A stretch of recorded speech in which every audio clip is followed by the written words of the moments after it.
what's the deal? It's PTZ? Well, I know. And it's JegnaTalk for Youth by Youth on JegnaFest Worldwide Radio. The #1 teen show in the Midwest, broadcasted on 152 radio stations globally. And today we're here with Cortez. Man, how you doing? I'm feeling good. Alright. Before we get started, can you please share your socials and where our listeners can connect with you? You can find me on IG. My name Tezo. Oh, you only got IG? You only got TikTok, something like that? Yeah, I do, but You remember the name? nah. IG where I be at the most. Okay. If your basketball journey had a movie title, what would it be and why? Sacrifice. If your basketball journey had a movie title, what would it be and why? Sacrificing. Why? Because you put in the work as much as you want, but you still got people that hate on you. So you work hard every day, get on the court, play. At the end of the day, somebody still got something to say. That's why I named it that. Rhyme screen go crazy. That's real. As the youngest of 7 siblings, what did competing for attention and opportunities teach you about earning your spot in life? I ain't really had to compete much because I'm the youngest, but earning my spot was definitely tough for sure because nothing was never a give out or a handout. I still had to work for everything that I do, so that's what it is. That's real. What's one lesson your parents' work ethic instilled in you early? One thing that they did was always told me to do more, cause nothing never is enough. Like, don't ever be satisfied with just one thing. You always got to do more outside of what you done already done. How did attending KIPP since 4th grade shape your discipline? How did attending KIPP since 4th grade?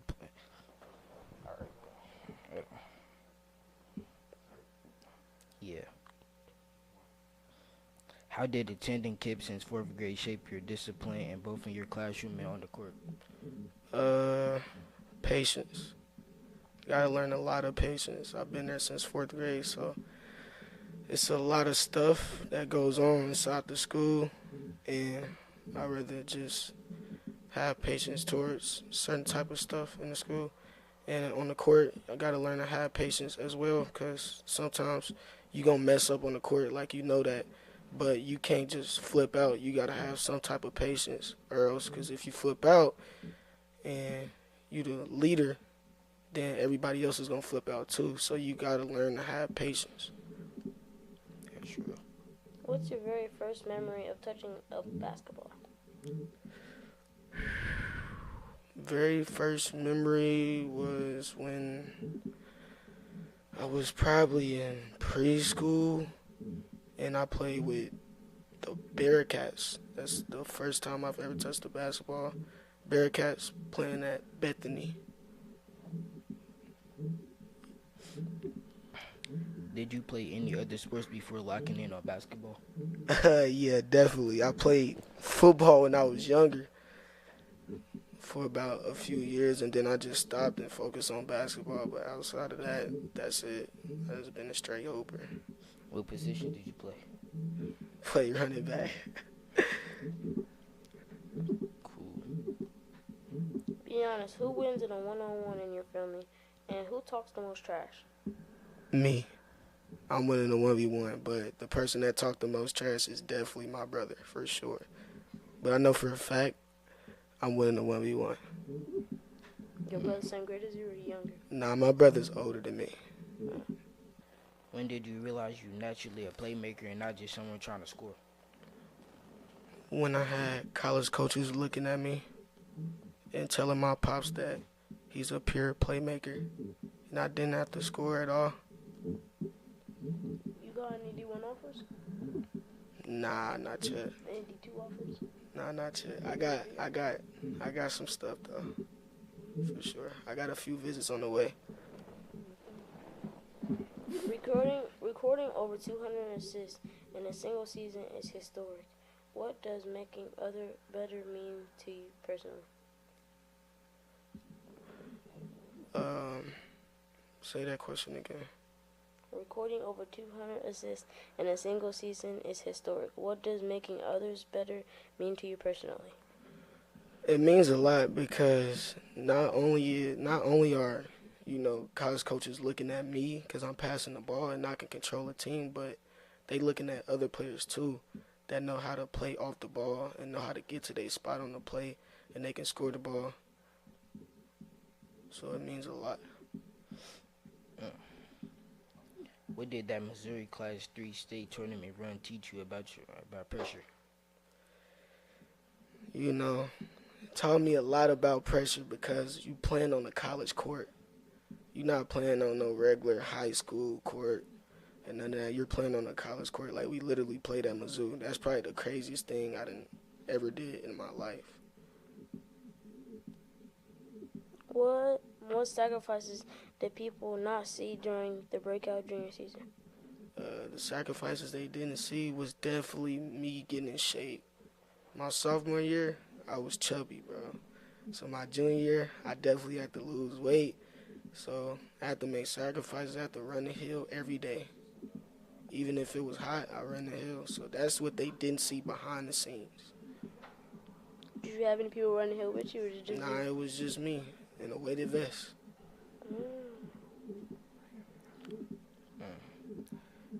While others were outside, you said you were in the lab. What does being in the lab actually look like for you? What I mean in the lab, getting in the lab every day. Working on drills? Definitely working on drills, working on shots, and especially working on your opposite hand. It's the most important thing. What has been the hardest mental battle during your high school career? Dealing with so many outsiders that don't know what's going on inside of the basketball world. Like, they always talking about my pops be playing daddy ball and stuff like that. It's a complete lie, bro. If you really sit there and watch what's going on, it's just people always got something to say, and that stuff right there, that just bother me, and I don't never let it slide. So that's what really messes with me mentally, to be honest with you. That's real. How can sharing your own story or hearing other people's stories make it easier to talk about your mental health? Cause I know I'm not the only person that goes through the same thing. It's definitely other people that got to deal with the same thing that I'm going through. So it definitely make it just easier to connect with other people.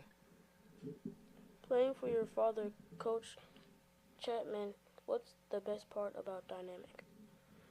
Playing for my pops, it's really fun, but it's crazy too because I'm playing for my pops and he's a national coach in high school, and we done been to state together. How was that? Well, talk about that experience about going state with your dad.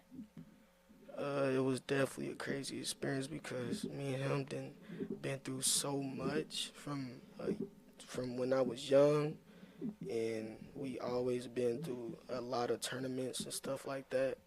But us going to state, playing on a college court, and he coaching where other college coaches stand at was like the craziest thing for me and him. And then our bond just got closer and closer. I have a question. So on the college court, is the 3-point line the same as the high school? Definitely not. It's farther? Yes, it's further. What's the most challenging part about playing for your dad? It's very challenging because the pressure's on me. It's on me. I mean, everybody else, get yelled at, but the pressure is on me because everybody depends on me to do something, and I'm the point guard at that. So I have to make a way. I have to, because if I mess up, I gotta hear my pops. That's true. When you get home after a tough loss, does the coaching continue or does dad mode switch on? It's a switch. Coaching does not continue. We always told ourselves that on the court he's coach, but at home he's pops. So we learn to just split those two into different directions. If Coach Chatmon had a catchphrase during timeouts, what would it be? Oh man. Yeah. How I wanna put this, or how do I wanna say this? Cause it's definitely crazy. I'm gonna just give y'all one of them. He gonna be like, you know, it start with you. You the leading guard. It start with you. You gotta be that guy. You gotta be that guy. You ain't showing up. You just all talk. It's one of them, for sure. Give us your best impression of Coach Chatmon during a timeout when the team needs a spark. Act it out. Oh man. Okay, so look. We get done. We you know, a team will go on a run or whatever. Be like, everybody, y'all need to pay attention. Stop worrying about the crowd. Look at me. I'm y'all coach. So he drawing up his plays or whatever and stuff like that. You know what I'm saying? And he gonna look at me or he gonna look at him right there, Q. He gonna be like, y'all two, y'all just gotta score. What are y'all doing? Got two of our best leading scorers and y'all ain't doing nothing. Why? Just make it make sense. Go out there and kill them, bro. That's how I go.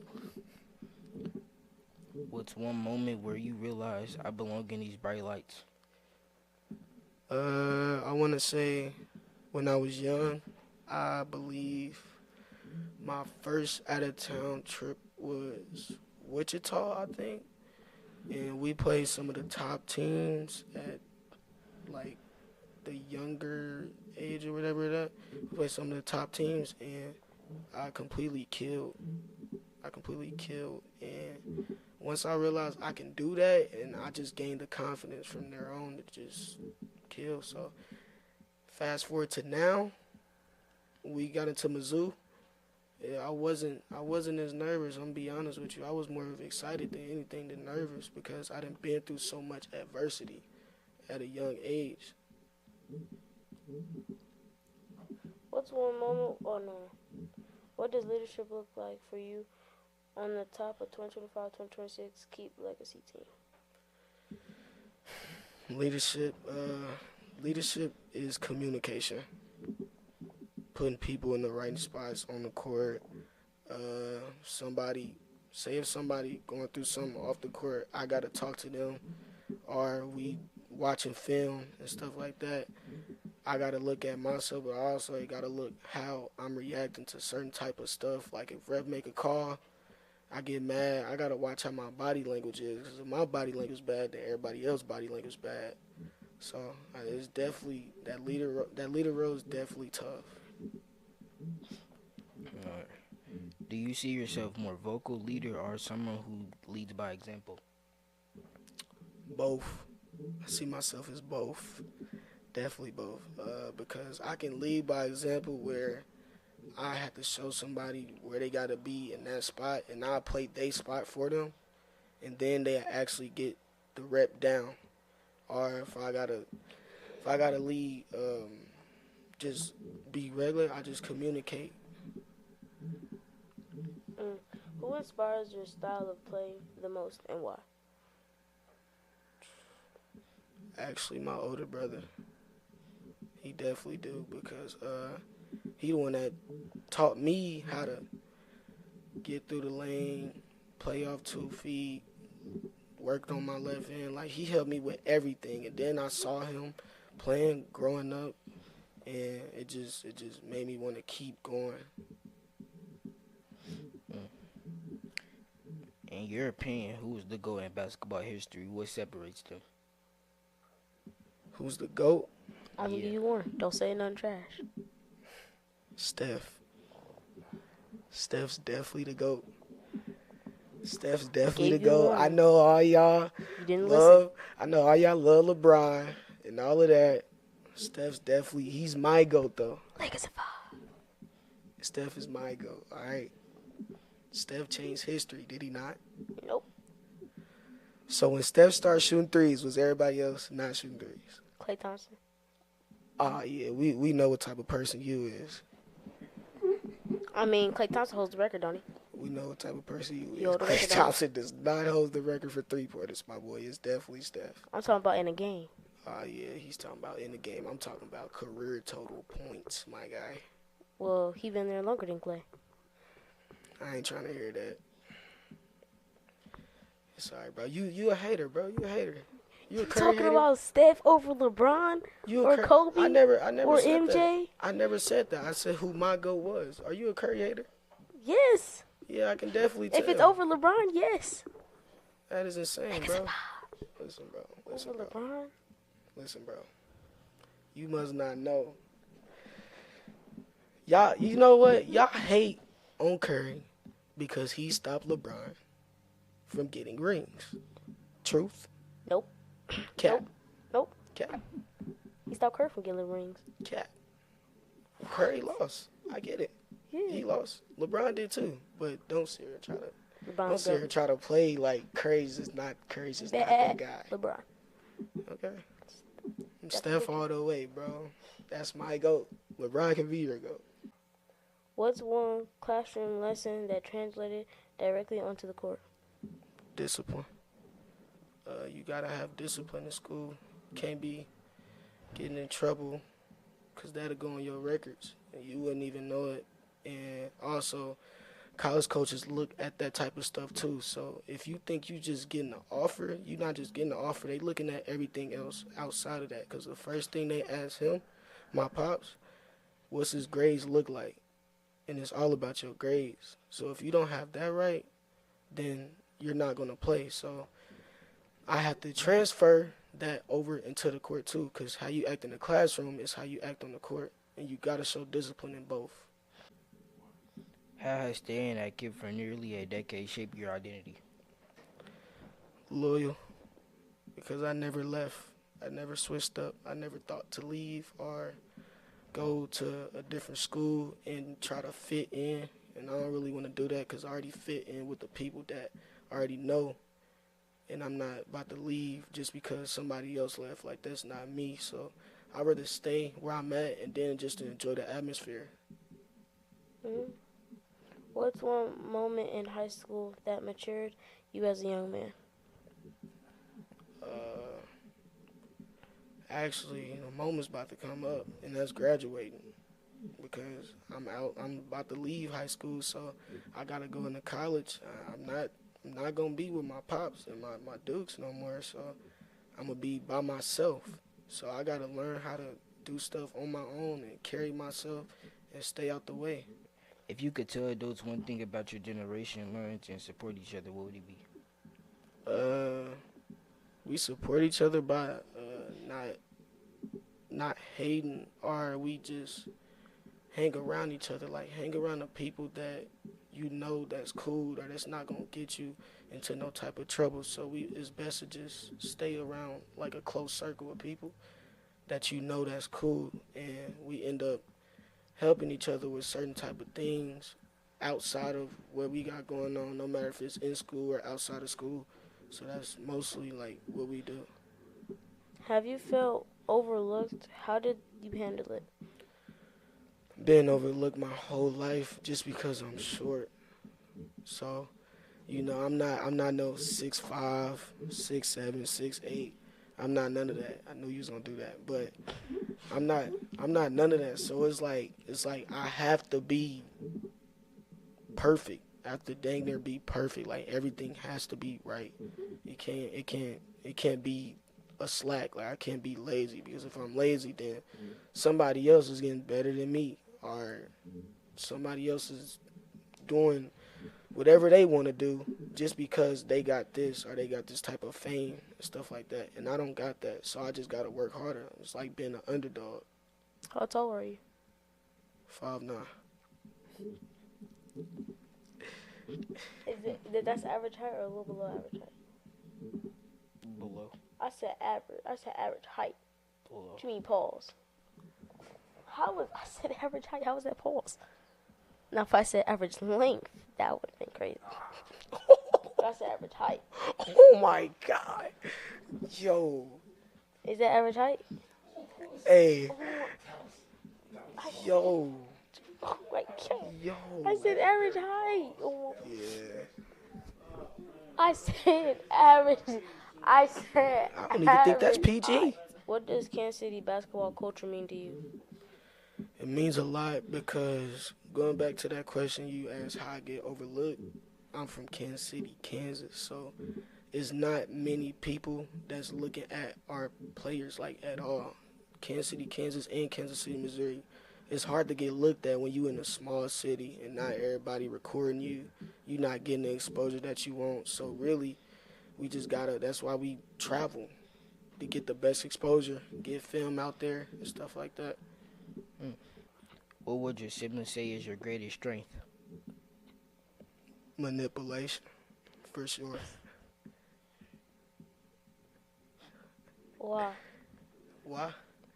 Because I can manipulate my ways. So if my siblings need something, right, from my pops, and he don't want to give it to him, guess who they gonna ask? Me. Mm-hmm. And I'm just gonna find a way. I'm gonna find a way to get it. Either way. So that's just what I'm good at. Like literally. Manipulate. Definitely.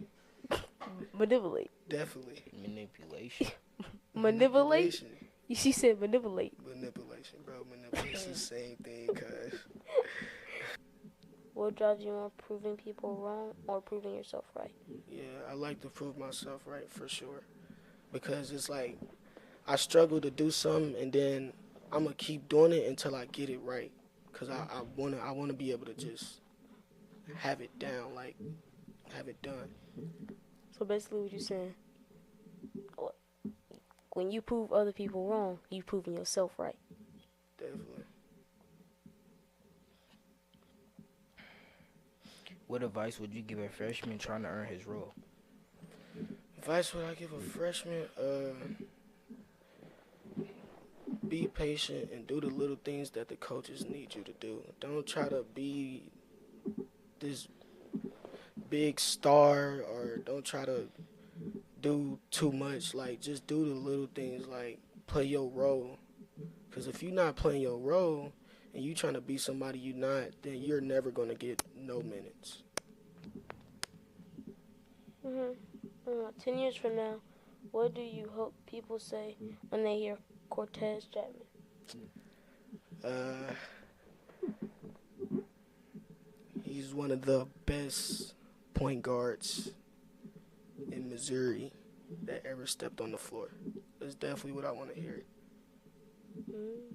And that's our time here with Cortez.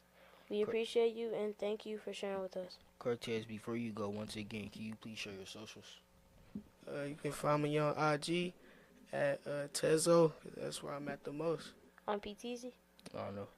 And this has been JegnaTalk 45 on Jegna Fest Worldwide Radio. The number one team show in the Midwest, broadcasted on 152 radio stations globally. We out here. Link on the beat.